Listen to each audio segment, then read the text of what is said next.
Bonsoir Jean-Rémy. Bonsoir Nathalie. Une journée difficile sur les places financières, une journée de forte baisse. Et oui, et plusieurs explications à cette baisse qui touche Paris, qui touche Madrid et qui touche la plupart des places européennes. Il y a évidemment les inquiétudes sur la situation en Espagne, il y a les menaces sur le AAA français, mais il y a surtout une nouvelle fois la question de la dette américaine, ou plutôt l'échec annoncé de la super commission sur la dette américaine.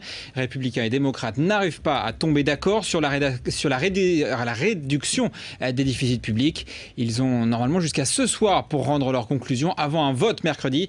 Mais honnêtement, ça semble plutôt mal parti. C'est la suite des longues discussions de l'été ? C'est la suite du psychodrame de l'été avec cette dette abyssale qui atteint désormais 15 000 milliards de dollars. C'est absolument énorme, c'est 100% du PIB américain. Et ça fait 3 mois qu'une super commission tente de trouver 1200 milliards de dollars sur 10 ans. Le seul problème, c'est que ça coince toujours entre les républicains et les démocrates, notamment sur la question des impôts des plus riches. Les démocrates veulent les augmenter, les républicains sont contre. Voilà donc l'un des points qui bloque la politique américaine depuis des mois et qui jette désormais un froid sur l'économie américaine tout entière. Si aucun accord, très concrètement, n'est trouvé ce soir, que se passe-t-il ? Eh bien, on pourra reprendre le scénario de l'été, souvenez-vous, avec un État américain qui ne peut plus payer, qui n'a plus d'argent pour, par exemple, payer ses fonctionnaires. Sauf qu'en 2013, il y a un mécanisme automatique qui va entrer en vigueur et les coupes vont toucher tous les secteurs automatiquement.